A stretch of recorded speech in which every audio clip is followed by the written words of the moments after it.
Malam ini kita akan melanjutkan pembahasan kita tentang surat yang luar biasa. Salah satu surat yang ketika dibacakan oleh Ammar bin Yasir membuat ayah dan ibunya masuk Islam, yaitu surat Ad-Duha. Ada 3 part dari surat ini. Part pertamanya intinya adalah ma wadda'aka rabbuka wa ma qala.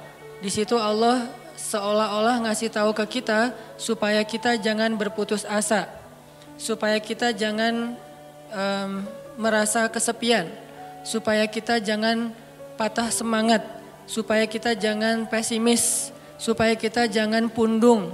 Kenapa? Siapapun boleh meninggalkan kita, tapi Allah nggak pernah ninggalin kita. Pasangan kadang-kadang kalau lagi ngambek boleh nggak baca WA kita sampai 3 hari. Tapi Allah gimana pun kita bikin dosa, kita berdoa Allah masih dengar kita. Orang lain bisa aja ninggalin kita karena ada hal yang gak nyaman. Allah itu sering dapat hal yang gak nyaman loh dari kita, tapi gak pernah ninggalin kita. Rasa-rasanya gak ada cinta yang lebih sejati dan pastinya kecuali cinta dari Allah kepada hambanya. Bahkan seorang ibu aja gak bisa nandingin cinta Allah kepada kita. Padahal ibu udah paling baik ya.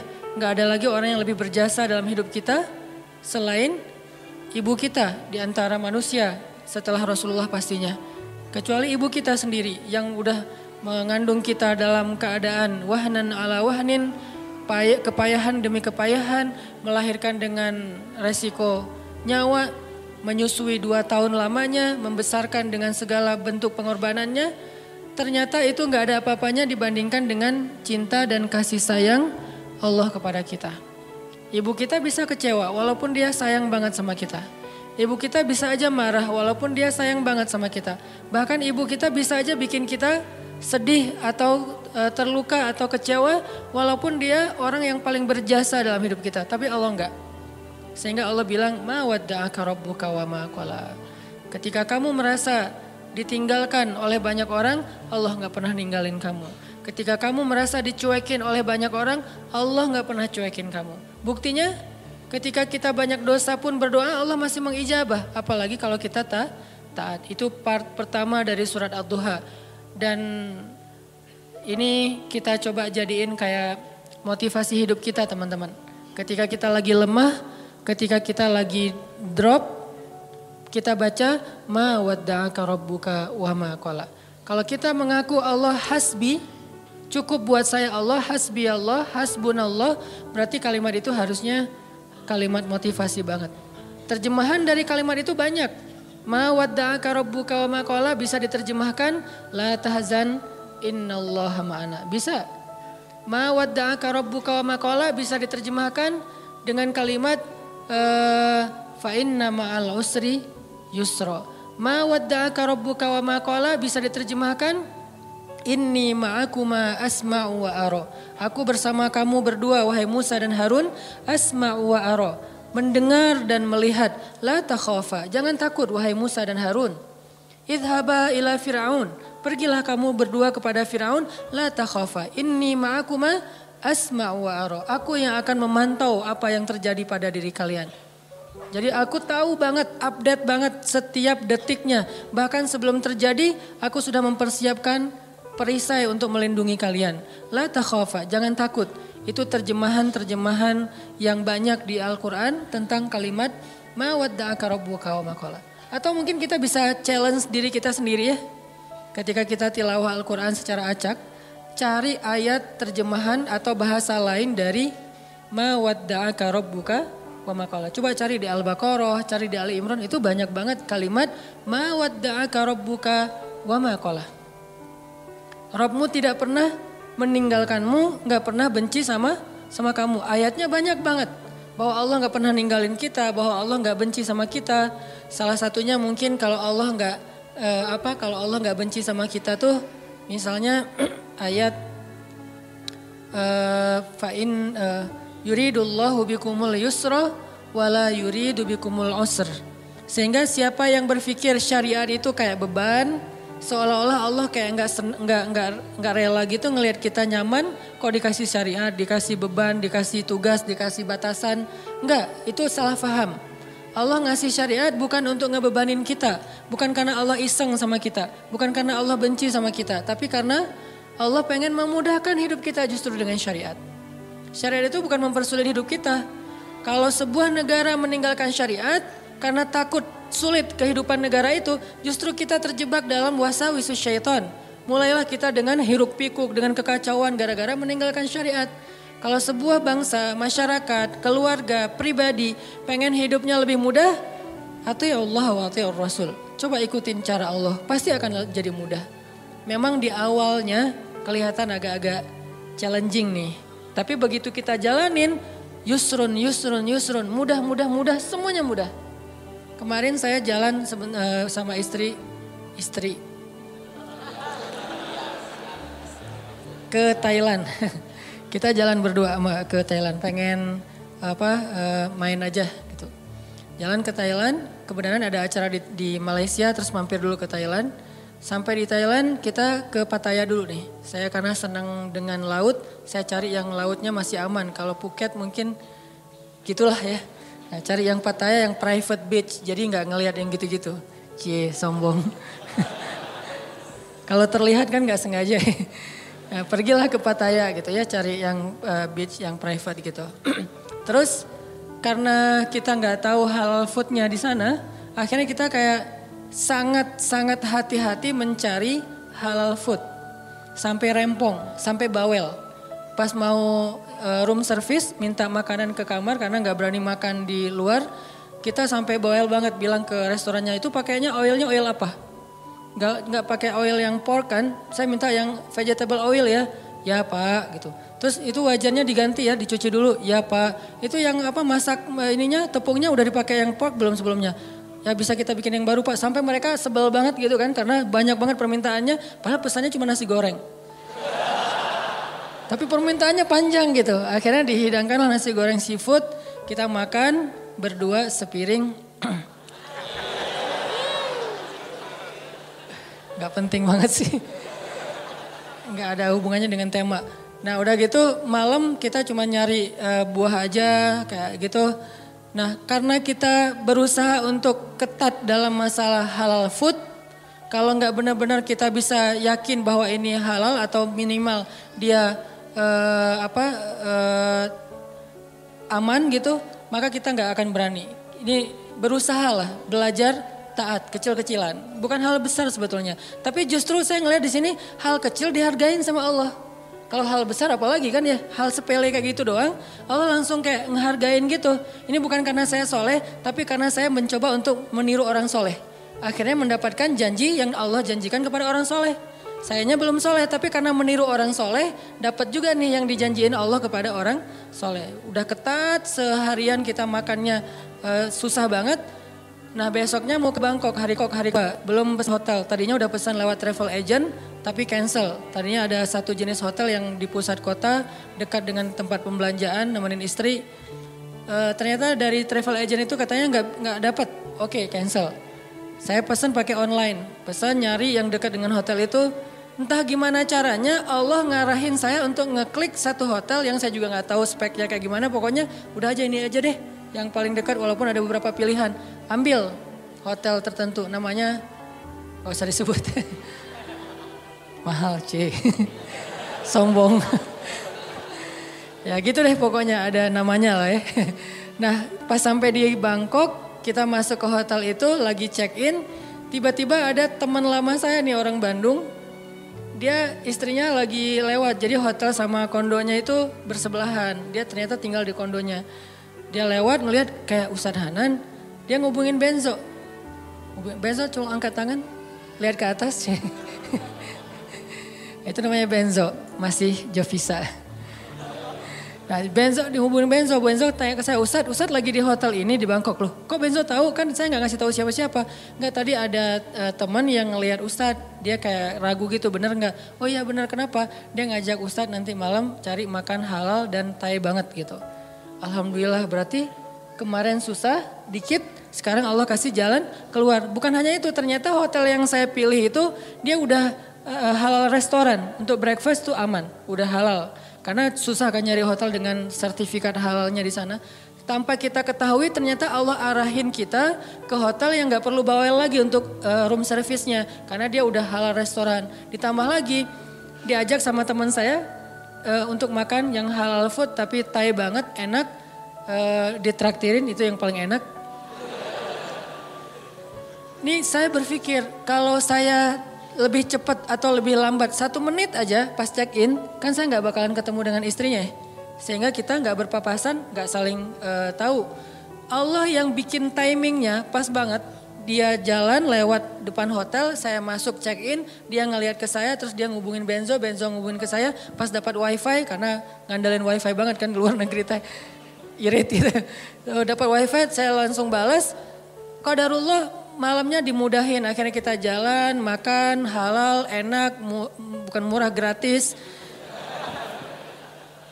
Jadi saya teringat wa may yattaqillaha yaj'al lahu makhraja wa yarzuqhu min haitsu la yahtasib wa may yattaqillaha yaj'al lahu min amrihi yusra wa may yattaqillaha yukaffir anhu sayyi'atihi wa yu'zim lahu ajra. Itu janji Allah. Siapa yang taat sama Allah, Allah kasih jalan keluar. Ini jalan keluarnya. Siapa yang taat sama Allah, Allah kasih rezeki yang tidak terduga-duga. Ini rezeki yang tidak terduga-duga. Akhirnya ketemu teman orang Bandung yang udah tinggal di sana. Siapa yang taat sama Allah, Allah mudahin urusannya. Jadi mudah kemana-mana digayat. Siapa yang taat sama Allah, Allah gugurkan dosanya. Berharap kayak gitu dan dilipat gandakan pahalanya. Berharap juga kayak gitu. Ini artinya hal sepele gini aja Allah hargain. Karena famay ya'mal mithqala dzarratin khairan yarah. Pasti Allah bales. Ma wadda'aka rabbuka wa ma qala. Jadi Allah tuh gak pernah absen teman-teman. Gak pernah offline. Gak pernah kelewat gitu. Aduh ada yang kelewat nih gak sempat di like. Kalau kita kan kalau terlalu banyak nge-following. Akhirnya udah ketutup ya. Ketimpa sama yang baru posting gitu. Kadang-kadang karena saking banyaknya kita nge-following. Pasangan sendiri gak pernah di like. Kenapa? Dia posting ketimpa lagi. Kok kamu gak pernah nge-like postingan aku? Emang kamu posting? Kamu gitu banget ya sama aku? Akhirnya rame gitu kan ya. Padahal kita gak ngelihat soalnya ketutup sama postingan yang baru-baru. Allah gak pernah gitu. Allah nge-following semua hambanya bahkan lebih dekat daripada urat lehernya. Wa huwa ma'akum aina ma kuntum. Bersama dengan kalian, membersamai kalian dimanapun kalian berada. Tapi ketika kita post adegan-adegan kehidupan kita, gak pernah ada yang ketimpa dan kelewat sama Allah untuk di like, untuk di komen, untuk di repost. Bahkan Umar di repost oleh Allah di Al-Quran kata-katanya. Ini artinya Allah la ta'khudhuhu sinatun wala naum. Kulla yaumin huwa fi sya'an. Ma wadda'aka rabbuka wa ma qala. Ini jadi penyemangat teman-teman. Gak usah khawatir untuk taat. Kita bikin dosa aja Allah masih maafin kita. Apalagi taat, Allah pasti akan menghargai kita. Itu part pertama dari surat Ad-Duha. Part kedua, alam yajidka yatiman fa'awa wa wajadaka dhallan fahada wa wajadaka ailan fa'aghna. 3 kalimat yang luar biasa itu menjelaskan arti dari ma wadda'aka rabbuka wa ma qala. Apa bukti bahwa Allah gak pernah ninggalin Nabi Muhammad? Kata Allah, alam yajidka yatiman fa'awa. Bukankah dulu kamu lahir dalam keadaan yatim lalu Allah kasih naungan? Kalau Allah ninggalin kamu, gak mungkin kamu bisa tumbuh dengan baik. Kalau Allah benci sama kamu, maka dibiarin aja kamu terlunta-lunta dalam keadaan yatim. Wa wajadaka dhallan fahada. Bukankah kamu dulu pernah tersesat di jalan, mau ke suatu negeri tapi kamu salah ngambil jalan di tengah padang pasir, akhirnya gak tahu arah ke tujuan. Kalau Allah benci sama kamu, gak akan dikasih tuh petunjuk ke negeri yang kamu tuju. Gak akan diarahin kamu untuk sampai kepada destinasi yang kamu tuju. Bukti Allah ma wadda'aka rabbuka wa ma qala. Alam yajidka yatiman fa'awa wa wajadaka dhallan fahada wa wajadaka ailan fa'aghna. Nanti kalau kemarin saya bahas alam yajidka yatiman fa'awa versi Nabi Muhammad, yang belum kebahas itu versi Nabi Musa ya. Versi Ibrahim, versi Ismail, versi Isa, versi Yahya, versi Maryam.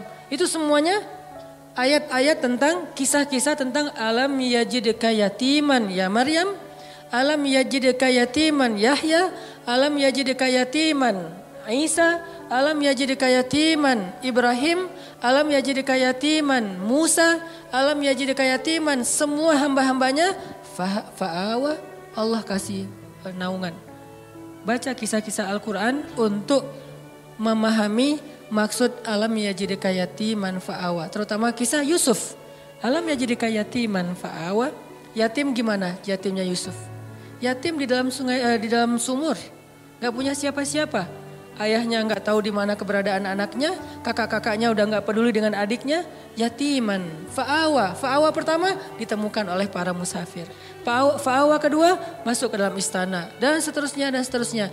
Alam yajidka yatiman fa'awa.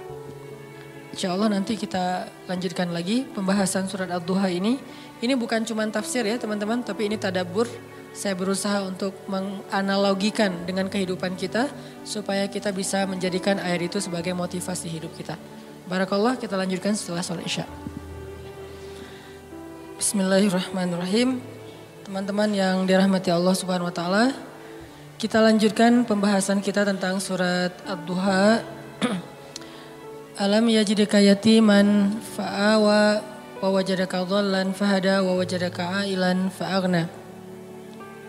Kalimat alam yajidka yatiman fa'awa itu adalah kalimat pembuktian.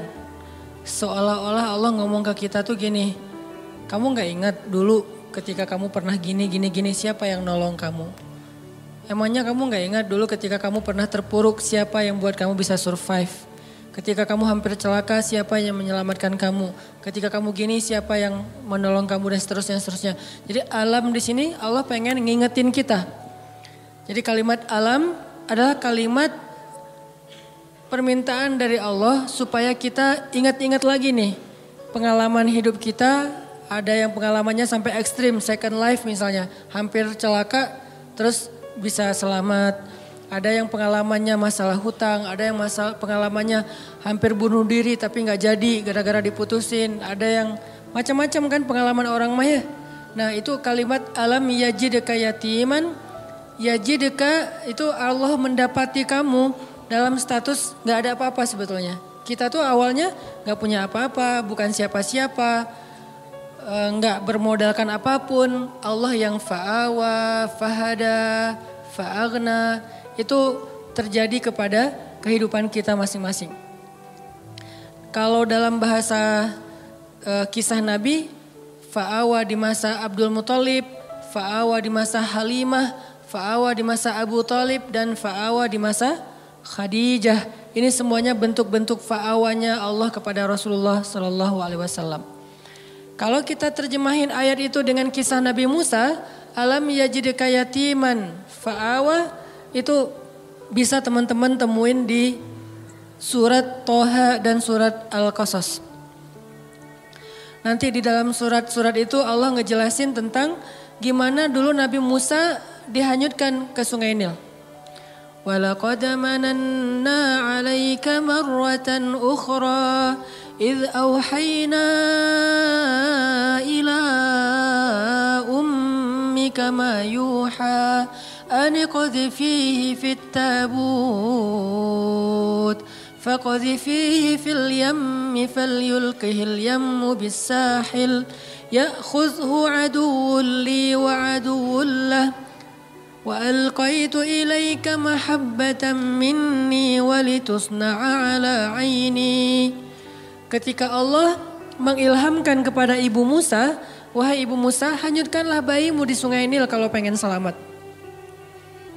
Pengen selamat, jangan kamu simpan di rumah, jangan kamu rawat sendiri, jangan kamu bawa lari ke hutan. Hanyutkan ke Sungai Nil, supaya selamat dari siapa? Dari Firaun. Ini perintah Allah. Kadang-kadang Allah ngasih kita perintah dalam hidup itu gak logis. Menyelamatkan bayi kok malah dihanyutkan ke Sungai Nil. Kenapa gak dibawa lari aja ke dalam hutan, lalu ke pantai, lalu... Lupa.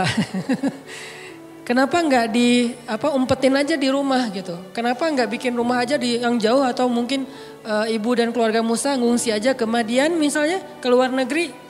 jadi orang yang lari dari negeri Firaun, kenapa nggak gitu aja yang lebih logis? Kenapa malah selamatkanlah bayimu dari Firaun dan tentaranya dengan cara hanyutkan ke Sungai Nil. Itulah hidup.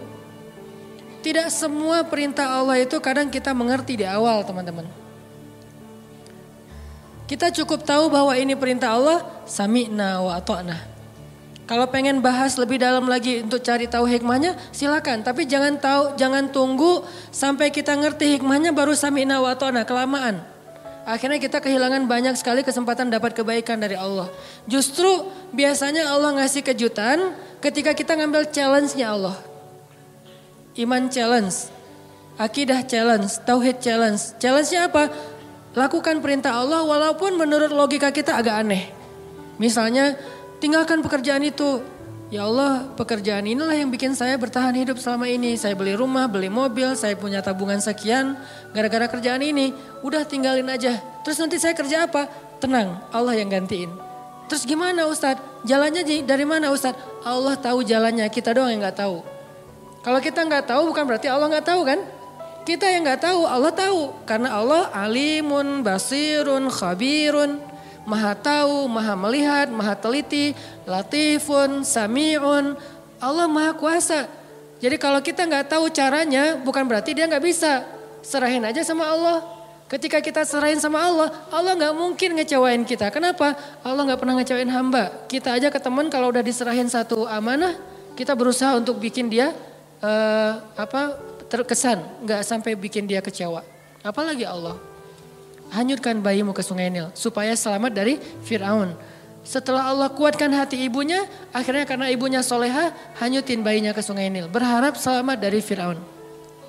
Cuman nggak bisa lepas juga pakai kakaknya. Kakaknya yang jadi pengintai gitu, nyari tahu adiknya hanyut kemana. Ngalir, bukannya ke negeri yang jauh, bukannya ke Sudan kayak atau ke luar negeri kayak kan Sungai Nil itu membelah berapa negara ya. Bukan sampai ke luar negeri, gak lama kemudian malah masuk selokan yang mengarah ke tempat pemandian pribadinya Fir'aun. Ini makin gak logis nih. Luar biasa cara Allah tuh, Allah luar biasa cara membuat skenario-nya tuh keren banget. Masuk ke selokan itu, kakaknya Musa makin khawatir gimana dengan adik, dia masuk ke selokan itu. Langsung dilaporin ke ibunya. Di surat Al-Qasas dikisahkan ketika ibunya tahu Musa hanyutnya ke dalam selokan yang mengarah ke pemandian khusus Fir'aun, hampir copot jantung ibu Musa. Hampir copot jantung ibu Musa. Kenapa? Bisa dipastikan bayi ini akan ditemukan oleh para dayang-dayang Fir'aun dan kalau ketahuan Fir'aun pasti akan dibunuh. Ini ujian luar biasa. Tapi ini challenge-nya justru di situ. Ketika kita berhijrah, ketika kita ngikutin cara Allah, awalnya terlihat, ya Allah kok gini ya? Kok jadi gini ya? Kok malah masuk ke selokan ini ya? Kan gitu ya, ada kejutan-kejutan kecil gitu. Awal-awal kita berhijrah. Baru aja kita halalin putusin. Akhirnya putusin, dia langsung jadian sama orang lain. Kan itu berat banget ya. Dia kayak mudah banget gitu move on dari kita. Padahal kita mutusin itu cuman gertak doang biar dia mau halal gitu. Siapa yang takut kata dia. Akhirnya jadian sama orang lain. Itu tuh berat banget. Saya tahu rasanya. Jadi masuk ke selokan itu. Udah gitu ke sungai kecil. Ditemuin sama dayang-dayang Firaun dikasih kepada istri Firaun. Qadarullahnya Allah udah kasih persiapan bahwa istri Firaun belum punya anak.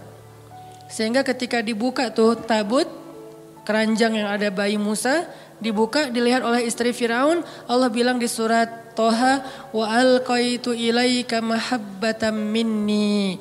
Aku masukkan untukmu cinta dariku. Maksudnya apa? Tiba-tiba istri Firaun jatuh hati kepada bayi Musa. Siapa yang bikin dia jatuh hati? Allah. Sebagaimana Halimatus Sa'diyah jatuh hati kepada bayi Muhammad untuk menyusuinya secara gratis, begitulah istri Firaun jatuh hati kepada bayi Musa dan mau mengangkatnya sebagai anak tanpa bertanya siapa dan dari mana asal usulnya. Wa alqaitu ilaika mahabbatan minni. Gini cara Allah nolong hambanya. Fa'awanya tuh Allah datangkan orang yang mencintai kita.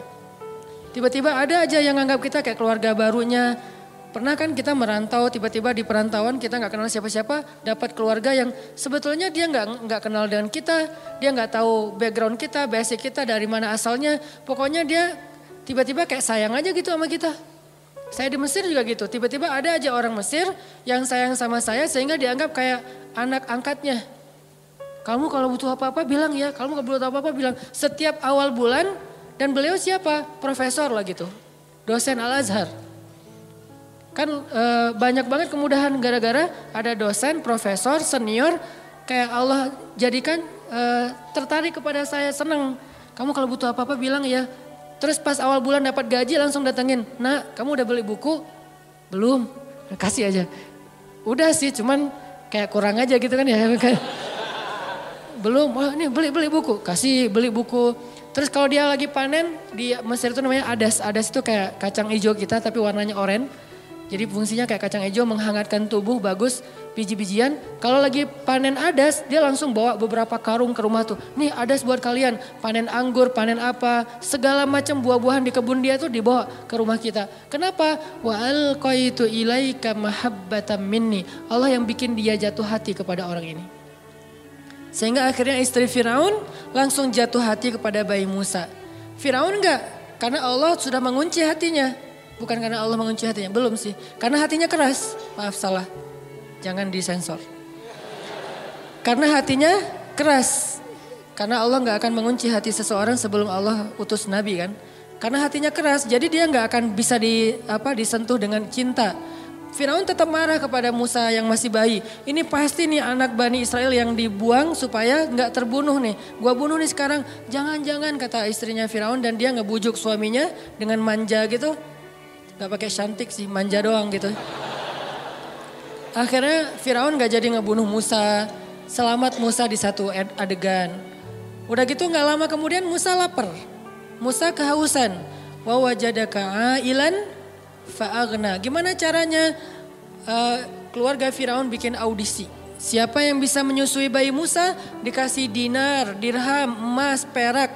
Dikasih tempat kedudukan yang tinggi di dalam istana. Punya gelar ningrat. Dikasih rumah di dalam istana yang sangat bagus.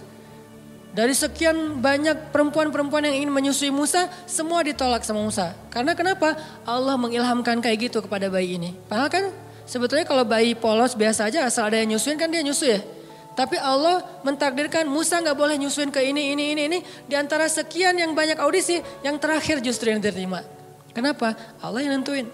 Jadi gak masalah, ada yang datang pertama sebelum kita bawa Alfat, bayarin aja. Kalau Allah gak mengikat hatinya, pasti ditolak. Walaupun modalnya, uang, apa segala macam, enggak, tenang.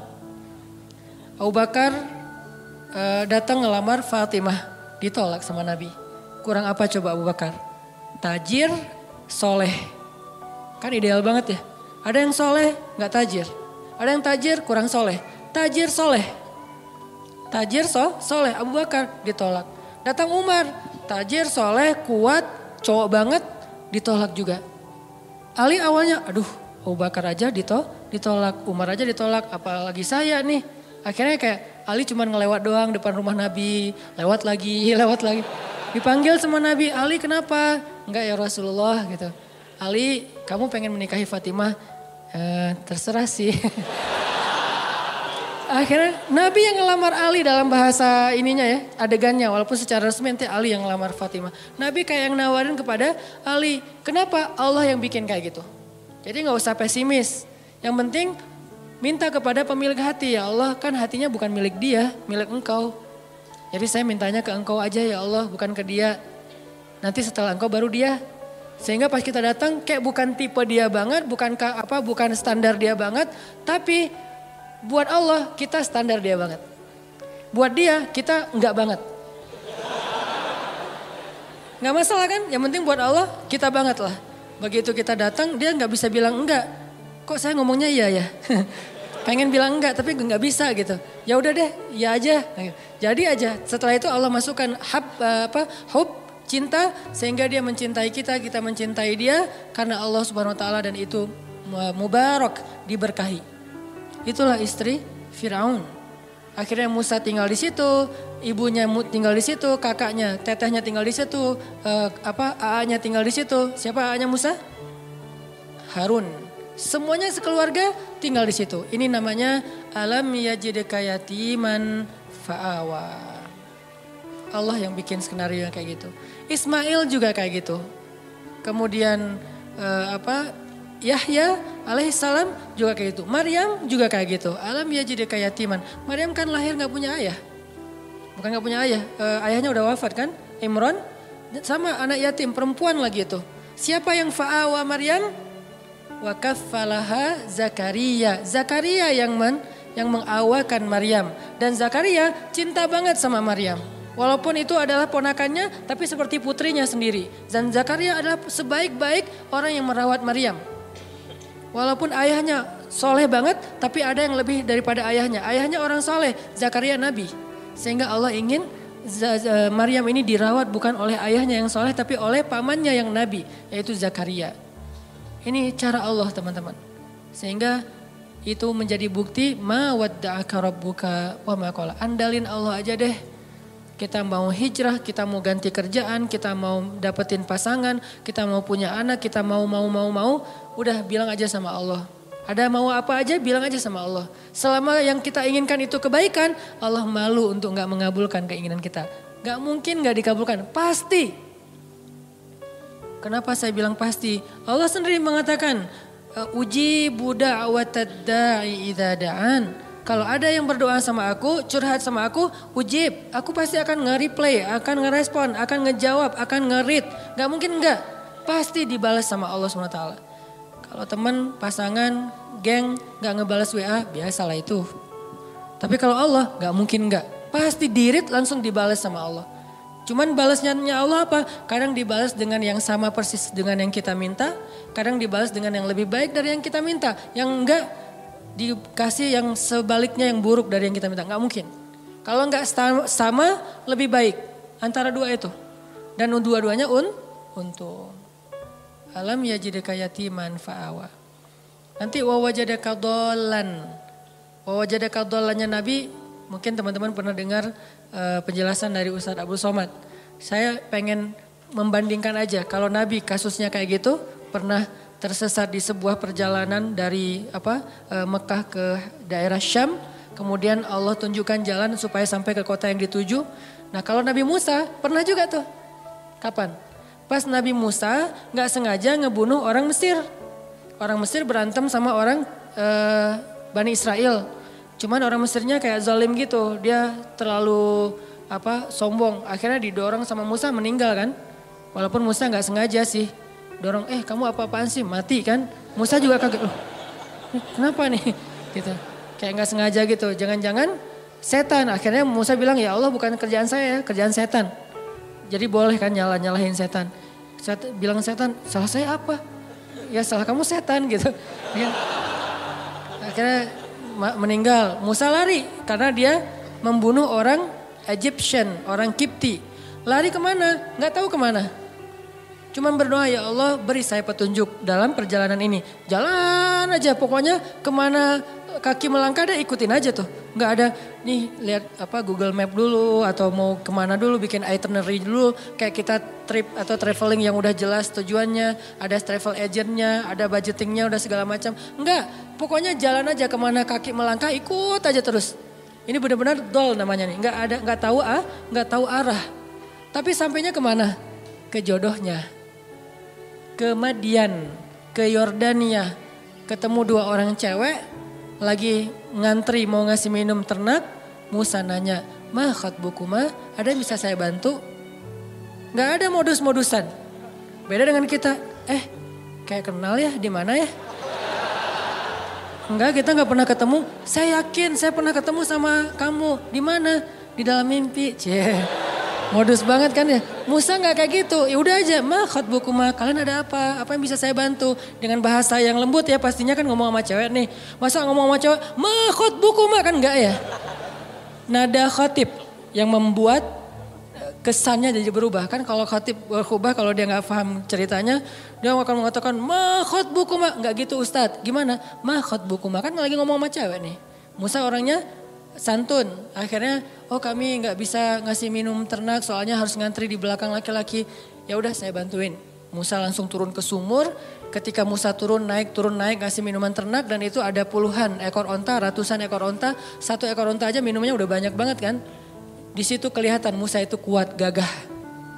Kebayangkan ngangkat air gitu, walaupun yang tadinya dia udah jaga-jaga nggak mau kelihatan ototnya kan kelihatan juga tuh pas ngangkat. Terus kayak pura-pura lipat baju gitu, ini kenapa ya ngangkat gitu. Terus kayak udah gitu selesai Musa duduk di bawah pohon istirahat, si ceweknya pulang. Pulang cerita ke ayahnya, ayah tadi kami dibantu oleh seorang laki-laki, dia baik segala macam. Kata ayahnya, ya udah undang ke rumah, ayah pengen bilang makasih dan ngejamu dia makan. Musa di bawah pohon bilang gini, ya Allah saya lapar dan engkau sebaik-baik pemelihara. Ya Allah saya lapar tapi engkau yang maha penyayang. Ngadu ke Allah, lapar bilang ke Allah. Mau ikhtiar gimana di negeri orang gak tahu di mana tempat makan. Dan gak bawa uang juga, ya Allah saya lapar engkau sebaik-baik penolong, pemelihara, pengasih, penyayang. Tiba-tiba cewek itu datang. Tamshi ala istihya, berjalan malu-malu. Gimana jalan malu-malu? Aduh gimana ya ngomongnya ya. Kalau bahasa kita mah ya, aduh malu mau ngomong. Tapi kan ini amanah dari ayah.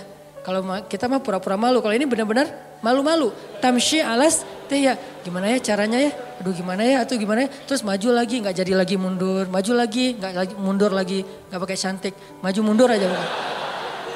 Sampai akhirnya datang, Mas kalau bahasa kita nih, Mang, A gitu ya. Ayah saya ngundang AA di rumah mau ngucapin terima kasih. Oh iya hayu, jalan aja. Hayu gak tahu bahasa Arabnya hayu apa. Jalan sampai ke rumah ayahnya ngasih makan, ngobrol. Kamu dari mana nak? Saya dari Mesir. Oh ya negerinya Firaun. Ya saya pelarian dari Firaun. Emang ada cerita apa? Kisahin kamu orang baik, tinggallah di sini. Ya makasih Pak. Setelah itu si bapak itu ke belakang kan, ternyata si anaknya yang perempuan ngedengar pembicaraan mereka.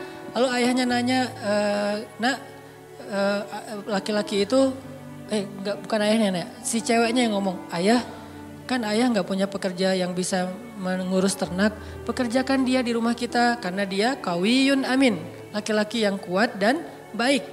Amanah, baik. Ayahnya langsung oh anak saya berarti ada hati nih buat laki-laki itu. Kok bisa gitu sih ayahnya kayak kegeeran gitu kan ya. Karena si cewek ini gak pernah komen tentang cowok sama sekali dalam hidupnya. Sekali-kali dia komen cowok berarti ada sesuatu nih. Kalau sekarang udah gak lagi kebaca sama ayahnya karena kita udah biasa komen. Kamu lucu deh, kamu apa. Jadi kayak sering komen jadinya biasa aja kan. Karena dia gak pernah komen tentang cowok. Sekali-kalinya ada postingan cowok dia komen. Itu sesuatu banget kan. Sekali-kalinya ada postingan cowok dia nge-like. Sesuatu banget. Karena gak pernah dia kayak gitu. Kalau kita periksa di list kontak handphonenya. Itu gak ada nama laki-laki itu. Cewek semuanya terjaga banget. Sehingga sekali-kali dia bilang. Ayah pekerjakan dia di rumah. Karena dia laki-laki yang baik dan kuat. Ayahnya langsung nangkep. Oh anak saya berarti tenang dengan laki-laki itu. Musa, maukah kamu menikahi putriku? Dengan mahar sekian. Musa mengiyakan, menikahlah mereka. Alam yajidka yatiman fa'awa. Dikasih keluarga baru di Madian. Sebagaimana saya dikasih keluarga angkat dulu ketika di Mesir. Dan kemudian di Bandung. Kemudian seterusnya. Allah mudahin. Alam yajidka yatiman fa'awa. Saya seorang perantau. Walaupun saya ngerasa kayaknya Bandung ini adalah akhir dari perjalanan saya, Udah gak mau pindah lagi ya, pokoknya udah love banget lah dengan kota Bandung ya. Hashtag. Jadi karena ngerasa kayaknya nih negeri saya yang ketiga, Aceh, Kairo, Bandung, udah aja selesai. Udah gak mau pindah lagi karena udah nyaman. Tapi saya ngerasa dulu ke Kairo sendiri, kemudian ke Bandung gak kenal siapa-siapa. Selalu kasusnya alam yajidka yatiman fa'awa, yatiman fa'awa, yatiman fa'awa itu berulang kali loh teman-teman. Pasti teman-teman juga ngalamin. Itu bukti ma wadda'aka rabbuka wa ma qala. Apalagi nanti kalau ngomong Ibrahim, pas beliau diusir oleh ayahnya dari Irak ke Palestina. Bukankah itu juga terlunta-lunta, terkantung-kantung? Dolan, agna, wajadaka ail. Jadi udah yatim, dol, Ail. Udah gak punya siapa-siapa, bingung juga mau kemana, lapar gak punya apa-apa. Tapi kemudian fa'awa, fahada, fa'agna. Sehingga Ibrahim yang tadinya seorang dalam keadaan yang tidak tahu apa-apa datang ke Palestina. Sampai di Palestina Ibrahim menjadi orang paling kaya di Palestina. Apa ukuran kekayaan Ibrahim di Palestina? Ukuran kekayaan Ibrahim di Palestina, setiap malam Ibrahim menyembelih 100 ekor onta untuk para tamu. 100 ekor onta. Satu ekor onta harganya sebutlah 50 juta kali 100. Satu malam dia ngeluarin uang 5 miliar ya? 5 miliar benar? 5 miliar setiap hari loh teman-teman. Ada gak di antara kita yang ngeluarin uang 5 miliar setiap hari buat tamu? Sehingga bisa dibilang Ibrahim itu bapak perhotelan dalam sejarah manusia. Dia yang pertama bikin konsep hotel. Hotel gratis tapi. Buat siapa? Visitornya siapa? Orang-orang yang mau berziarah ke Masjid Aqsa. Ibrahim yang menjamu mereka, ngasih hotel dengan kualitas bintang 5, terus juga buffetnya itu udah free flow, setiap saat mereka bisa makan. Dan satu hari minimal 100 ekor onta, itulah kekayaan Ibrahim. Dan itu berarti Ibrahim menjamu sekian ribu tamu setiap hari. Dan ini manajemennya gak gampang loh. Pasti ada suppliernya, pasti memberdayakan bisnis-bisnis lokalnya. Jadi Ibrahim itu benar-benar bisa memberdayakan warga Palestina semuanya jadi sejahtera dengan kerjaan perhotelannya di Masjid Aqsa. Gratis semuanya. Ibrahim yang bayarin. Sekaya itu Ibrahim teman-teman. Padahal datangnya gak punya apa-apa. Fa'agna, Allah yang mengkayakan Ibrahim. Semua cerita para anbiya itu sebetulnya bisa dikaitkan dengan alam yajidika yatiman fa'awa wa wajadaka dhallan fahada wa wajadaka ailan fa'agna. Apalagi Adam, lebih yatim lagi kan? Jatuh dari langit, gak punya siapa-siapa. Satu-satunya yang dia punya itu juga gak tahu di mana. Kekasihnya Hawa. Bagaimana caranya? Allah yang menunjukkan mereka sehingga ketemu setelah sekian tahun mencari akhirnya ketemu juga. Nah ini artinya teman-teman ma wadda'aka rabbuka wa ma qala. Part ketiga yang akan kita tuntaskan malam ini, fa'ammal yatim fala takhar wa ammas sa'ila fala tanhar wa amma bi ni'mati rabbika fahaddis. Kalimat 3 ayat terakhir ini itu kayak nerusin 3 ayat sebelumnya. Alam yajidka yatiman fa'awa fa'ammal yatima fala takhar. Wa wajadaka dhallan fahada wa ammas sa'ila fala tanhar. Wa wajadaka ailan fa'agna wa amma bi ni'mati rabbika fahaddis. Jadi kayak pasangan-pasangan ayat. Bukankah Allah mendapatimu dalam keadaan yatim lalu Allah kasih kamu keluarga? Makanya kalau ketemu anak yatim jangan kamu bersikap semena-mena kepada mereka. Karena Allah juga mendapatimu yatim wahai Muhammad. Sehingga Nabi Muhammad sayang banget sama anak yatim. Dan sangat dekat kepada orang yang sayang kepada anak yatim. Sehingga Nabi mengatakan orang yang mencintai anak yatim nanti di akhirat bersamaku itu seperti jari telunjuk dengan jari tengah ini. Dekat banget.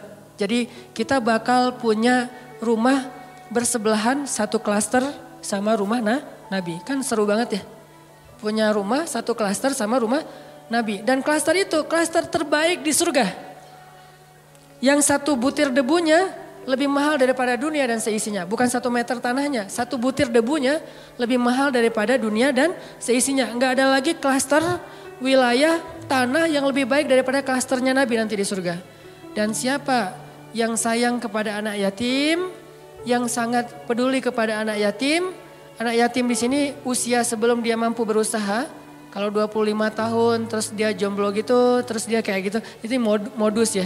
Ustadz dia tuh masih yatim loh. Ayahnya udah meninggal sekian tahun. Jadi saya kayak fa'awa gitu Ustadz ya. Ya boleh lah ya. Yang penting niatnya baik. Jadi siapa yang sayang sama anak yatim nanti dia akan disediakan rumah satu klaster dengan Rasulullah SAW. Jadi dia kayak bertetanggaan gitu sama Nabi SAW. Ketemu sama Nabi duduknya di sebelah Nabi. Ketemu sama Nabi duduknya satu majelis sama Nabi. Ini fa'ammal yatima fala taqhar. Jangan semena-mena sama anak yatim. Dulu di zaman Nabi ada cerita seorang sahabat namanya Abu Lubabah. Abu Lubabah ini punya pohon korma di sebelah rumah anak yatim. Tapi dia gak rela gitu kalau kormanya dimakan sama anak yatim. Korma yang udah jatuh. Sehingga satu hari anak yatim lagi makan korma jatuh. Dari mulutnya diambil sama Abu Lubabah. Ini bukan punya kamu, ini punya saya. Dilaporin ke Rasulullah.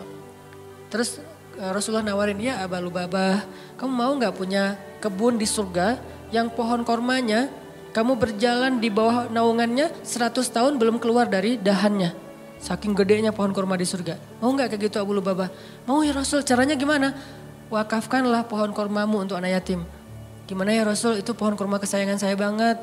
Itu saya ada kenangan gitu. Maaf ya bukan gak mau. Dia kayak beralasan gitu gak mau nyerahin pohon kormanya untuk wakaf anak yatim. Akhirnya Nabi gak maksa orangnya. Ya udah gak apa-apa, pergi aja. Tiba-tiba datang sahabat yang lain namanya Abu Lubabah. Dia bilang, ya Rasulullah ada apa Abu Lubabah?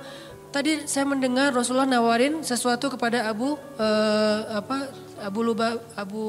Dahdah yang kedua. Ada apa Abu Dahdah? Saya tadi dengar Nabi nawarin sesuatu ke Abu Lubabah. Tapi dia nolak. Ya emang kenapa? Kalau saya ngambil itu boleh nggak ya Rasulullah? Boleh, siapapun, kebaikan itu untuk siapa aja. Ya udah tunggu ya Rasulullah. Langsung dia pergi ngejar Abu Lubabah. Ya Abu Lubabah, ya Abu Lubabah. Abu Lubabah nungguin. Ya Abu Dahdah, ada apa? Kamu tahu kan kebun kurma saya di Madinah? Siapa yang tidak tahu kebun kurma milik Abu Dahdah? Satu kebun kurma ada 600 pohon kurma. Mata air sendiri, ada vilanya, luas banget kebunnya. Dan kebun itu paling subur. Yang lain panen setahun 2 kali, yang ini 3 kali setahun. 4 bulan sekali panen. Teman-teman kalau mau berhitung, satu pohon korma sekali panen itu lebih dari 100 kilo. Satu pohon, satu dahannya aja udah berapa puluh kilo kan. Itu satu pohon lebih dari, sebutlah yang paling kecil 100 kilo. 1 kilo harganya 500 ribu. 500 kali 100, capek. Itu satu pohon. Dan Abu Dahdah punya 600 pohon. Jadi sekali dia panen korma itu puluhan M loh keuntungannya. Sekali panen, dalam setahun dia panen 3 kali. Ratusan M dalam setahun. Kata Abu Dahdah, wahai Abu Lubabah, kamu tahu kan kebun kurma saya? Tahu, siapa yang gak tahu kebun kurma Abu Dahdah terkenal di Madinah. Mau gak kita barter? Kamu kasih pohon kurma kamu yang di pojok rumah anak yatim ke saya kasih kebun saya ke kamu, bukan pohon, kebun. Kata Abu Lubabah, yang benar, kamu gak lucu deh ininya, bercandanya. Nah ini mah dialog dari saya. Terus kata Abu Dahdah, saya serius, beneran, ya udah ayo, langsung transaksi jadi deal. Mereka kemudian pergi ke rumah anak yatim, wahai anak yatim, kata Abu Dahdah, mulai sekarang pohon ini Bapak wakafin buat kalian, makanlah sesuka kalian dari korma yang ada di pohon ini. Kemudian gak lama kemudian dia ngajak Abu Lubabah ke kebunnya, istrinya lagi bersih-bersih gitu. Kata Abu Dahdah, wahai istriku keluarlah, ini sekarang bukan kebun kita lagi, sudah aku jual.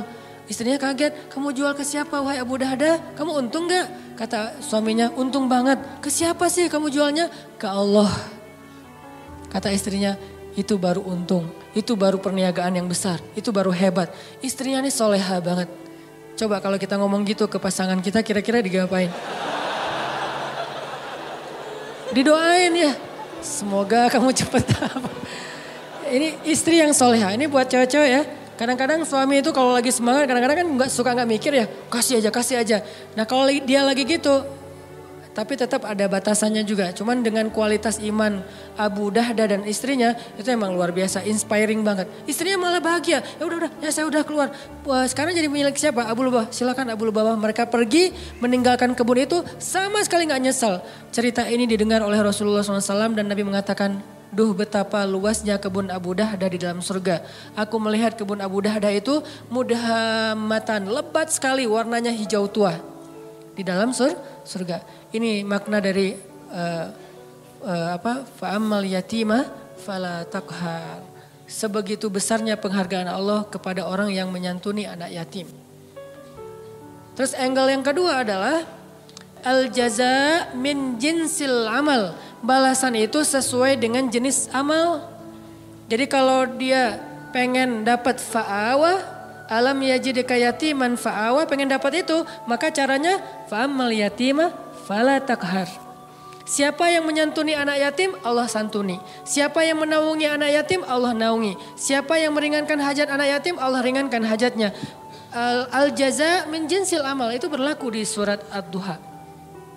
Jadi itu bukan kaidah fikih akal-akalannya ulama. Karena ulama ketika membuat sebuah rumusan fikih atau persepsi fikih itu berlandaskan pemahaman mereka terhadap ayat dan hadis kan.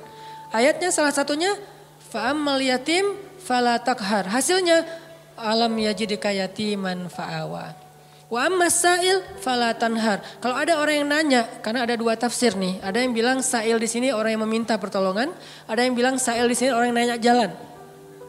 Kalau ada yang nanya jalan ke kamu, lalu kamu menunjukkan jalannya, maka Allah juga akan wa wajadaka dhallan fahada. Makin sering kita ngebantu orang untuk menemukan jalan, makin sering kita dengerin curhat teman kita, makin sayang Allah untuk dengerin curhat kita. Maka sabarlah mendengar curhat temannya. Walaupun kadang-kadang emang capek sih. Tapi sabarlah. Latihlah mendengar curhat teman sehingga kita jadi seorang suami yang mau mendengar curhat istri. Nanti ketika kita udah nikah, Neng mau cerita, apa? Kayak semangat gitu kan ya.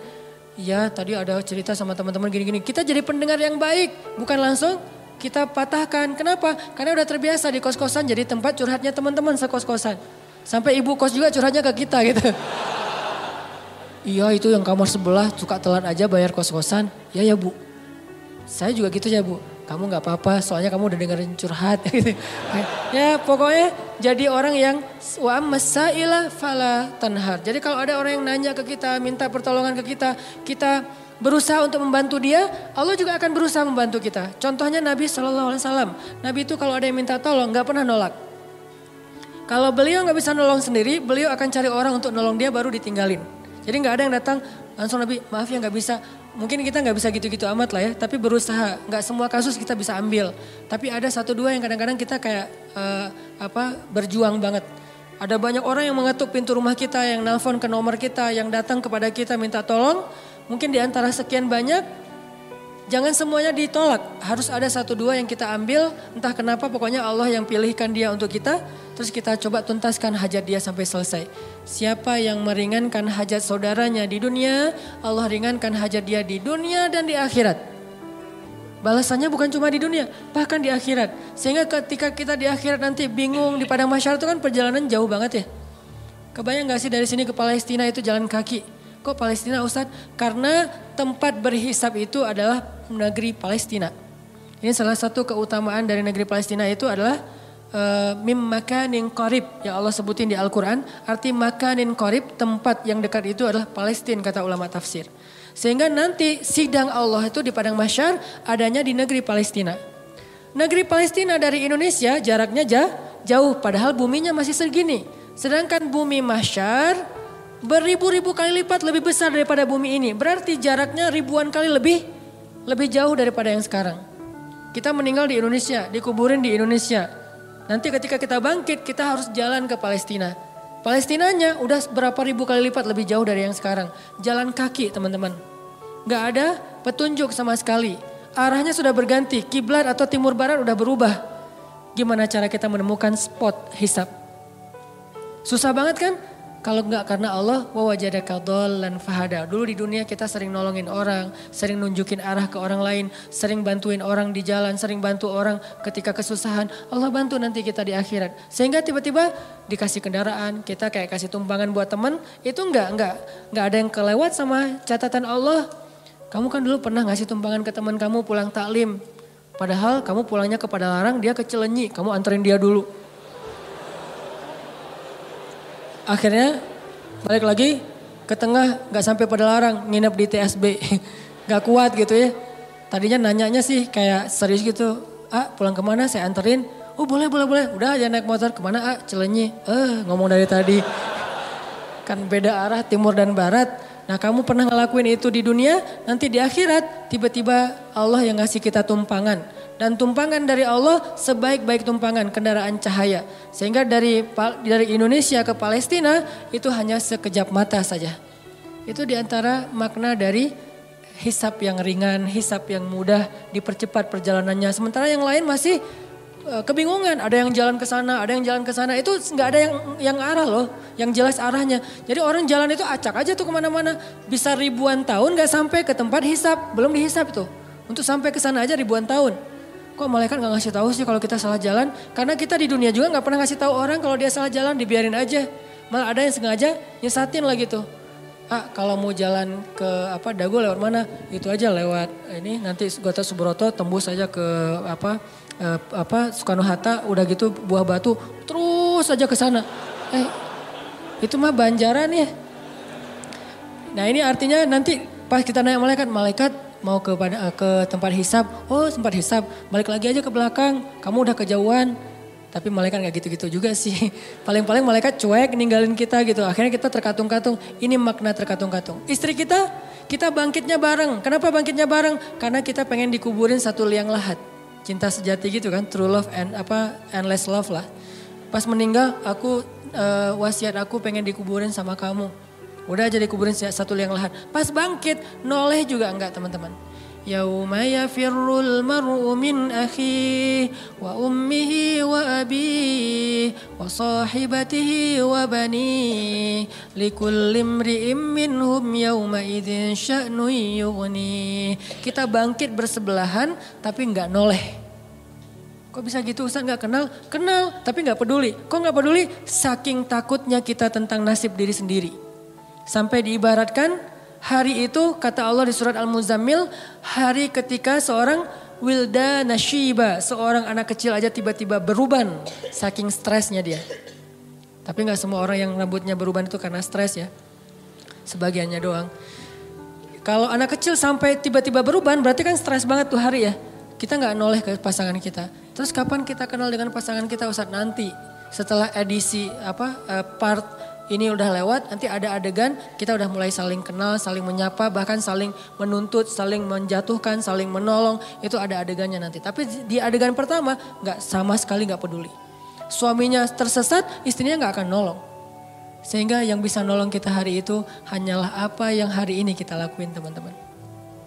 Sehingga kalau kita nemuin ada sa'il itu bisa orang yang minta tolong, bisa orang yang nanya jalan, fala tanhar. Jangan bikin dia kecewa, jangan sakitin hatinya. Kalaupun kita nggak bisa bantu dia, minimal jangan sampai kita manna wal adha, menyakiti dia dengan kata-kata kita. Jangan. Setidaknya kita kalau nggak bisa tolong pun ya sudah, ya nggak bisa nolong aja. Jangan udah nggak bisa nolong, nyakitin lah gitu. Kayak kita nggak bisa nolong teman-teman di Palestina. Ya udah jangan ngomong ngapain sih jauh-jauh. Udah nggak usah. Kalau pengen nolong yang dekat-dekat silahkan. Mau dua-duanya lebih bagus lagi, mau yang sana juga gak masalah. Yang penting jangan nyakitin. Jangan kita beranggapan bahwa yang di Palestina itu jauh gak perlu ditolong, yang di Suriah itu jauh gak perlu ditolong. Padahal kondisi mereka itu luar biasa memprihatinkan, bahkan dahsyat sekali keadaan mereka. Tapi kita udah gak nolong, ngomong lagi. Jadi kalau mereka dengar kasihan, perasaan mereka kayak gimana gitu. Ya udah jangan. Termasuk orang di sekeliling kita, keluarga besar kita. Kadang-kadang ada kakak adik kita yang minta tolong. Kita kayak sebel gitu sama dia. Giliran butuh aja lo minta tolong. Jangan, udah aja diem. Kalau kita gak mau nolong atau gak bisa nolong, diem aja. Kenapa? La tanhar. Jangan sakiti orang yang meminta pertolongan. Sehingga nanti al-jaza min jinsil amal. Allah juga akan membalas kita dengan cara yang sama. Na'udzubillah min dzalik. Wa amma bi ni'mati rabbika fahadis. Nikmat Allah sampaikanlah. Maksud menyampaikan nikmat Allah itu ada banyak. Salah satunya adalah kita bicarakan kebesaran-kebesaran Allah. Allah tuh baik banget, Allah gini. Sehingga dengan pembicaraan kita, orang yang mendengar jadi semakin yakin sama Allah. Kayak tadi cerita saya di Thailand, simple sebetulnya. Cuman hal yang sepele banget. Tapi itu bagian dari tahadus bin ni'mah. Tujuannya apa? Tujuannya biar kita yang mendengar makin yakin sama Allah. Makin bergantung sama Allah, makin taat di jalan Allah. Itu namanya wa amma bi ni'mati rabbika fahadits. Jadi teman-teman 3 ayat terakhir itu ada 2 angle yang kita bisa lihat. Satu, ternyata kalau kita pengen dapat satu kebaikan, maka tanamlah kebaikan yang sama di ketika kita bisa. Nanti saat kita butuh, Allah akan membalas kita dengan kebaikan yang sejenis. Saya pernah cerita dulu saya di Kota Baru Parahyangan, habis taklim malam-malam gerimis, saya pulang pakai mobil, ngelihat di jalan ada ibu-ibu sama anak gadisnya lagi jalan kaki. Kota Baru di Masjid Al-Irsyad itu kan ke jalan raya jauh ya. Dan malam-malam gak ada damri, gak ada angkot, gak ada ojek. Beliau jalan kaki berdua, gerimis lah gitu, pakai payung. Saya waktu itu tinggal di Cihanjuang, saya mau keluar dari masjid ngelihat ada ibu-ibu sama putrinya lagi jalan, saya samperin, Bu, butuh tumpangan, oh boleh Ustadz mau kemana, mau ke depan, ya udah ikut aja. Karena saya nggak bawa pasangan, mereka duduk di belakang. Itu etikanya ya, jangan duduk di depan, nanti jadi fitnah. Udah aja duduk di belakang. Dan itu tidak menghina. Oh jadi kayak supir dong, nggak apa-apa. Karena demi menjaga fitnah, biarkan dia duduk di belakang berdua, saya di depan. Kalau ngomong, ya ngomong aja, sesekali ngelihat ke menghargai. Dia cerita, Ustadz tadi saya ikut talim Ustadz, oh Masya Allah ibu jadi ikut talim, terus tadi gimana kesininya? Naik damri, soalnya kalau sore itu masih ada damri, saya masuknya pakai damri. Pulangnya biasanya jalan kaki, biasanya, berarti udah beberapa kali tuh. Oh gitu maaf ya saya nggak tahu, ya udah dianterin. Sampai di depan jadi kayak nggak enak hati gitu diturunin di jalan ya, nggak tuntas kan. Udah saya tanya ibu rumahnya di mana?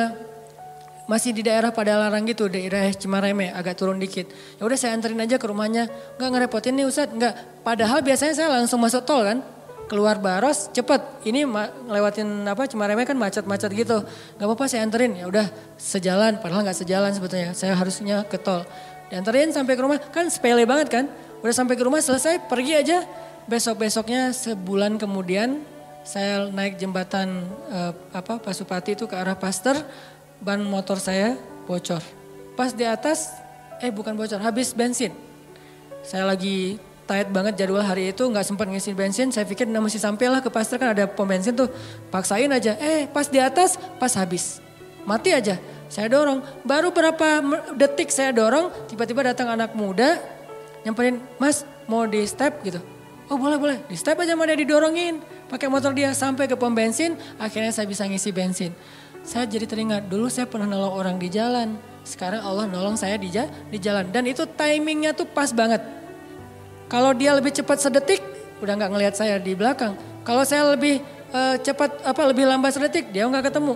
Allah yang bikin timingnya. Saya pas habis bensin, dia datang. Kalau saya lebih cepat setengah jam, saya udah sampai ke pom bensin, dorongnya kan ya. Gak ketemu dia. Jadi pas banget, baru berapa detik dorong, dia datang. Dan dia... maaf lupa saya ceritanya. Bukan di step, dia bawa selang gitu kan. Saya lupa ceritanya. Dia bawa selang bukan di step. Berarti 2 kali kejadiannya. 1 kalinya di step. Udah kebiasaan. Pasti ada yang nolong lagi nih. Kan saya kemarin habis nolong orang, GR gitu kan sama Allah.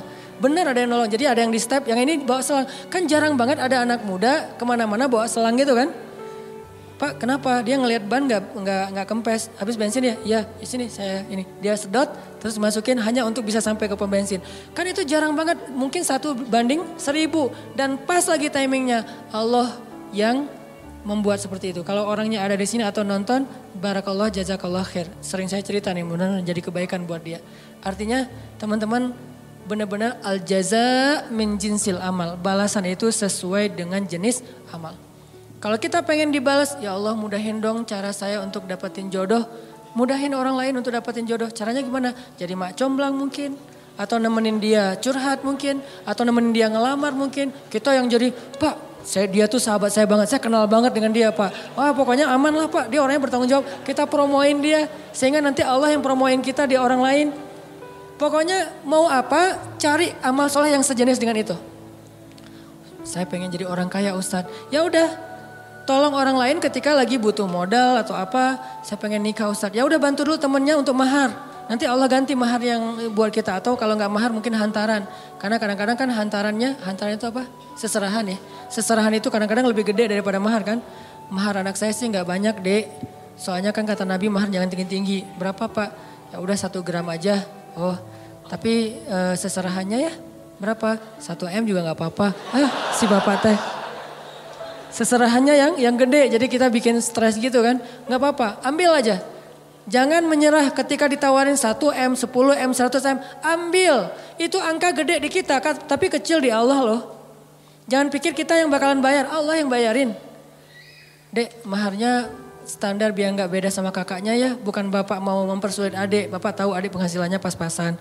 Ini bapak menghina atau lagi apa sih?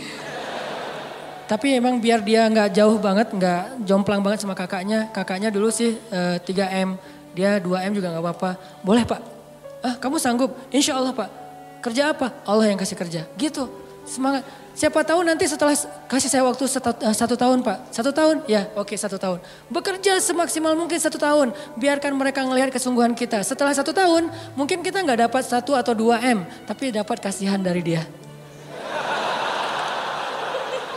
Ya ini serius nih ternyata. Ya udah deh, Adek dapat berapa? Dapat Pak 2 apa? 20 juta gitu. Ya udah nggak apa-apa, dicicil ya tapi ya. Karena kamu udah berusaha, ya udah jadi deh. Karena dia ngelihat kita kayak tanggung jawab, serius, wah, pantang menyerah. Itu kan akhirnya gol. Kan yang penting gol. Soal gimana caranya Allah lebih tahu. Pokoknya kalau dikasih tantangan, ambil. Setelah itu gimana Ustaz? Serahin ke langit. Allah mudahkan semuanya. Kalau di tangan kita pasti susah. Logika kita pasti nggak nyambung. Tapi di sisi Allah, ala kulli syai'in qadir. Allah maha kuasa atas segala sesuatu. Mudah-mudahan surat Al-Duha ini mulai kebayang sama kita sehingga bisa jadi ayat motivasi buat hidup. Insya Allah di pertemuan yang akan datang kita akan bahas surat yang lain. Mungkin nanti saya akan pilih surat apa yang kayaknya mudah banget untuk kita jadikan motivasi. Kita coba mulai bahas surat-surat supaya apa yang kita dapetin di Rabu malam ini benar-benar bisa jadi bahan renungan, bahan motivasi, bahan membersihkan hati, bahan untuk mendekatkan diri kepada Allah Subhanahu wa taala.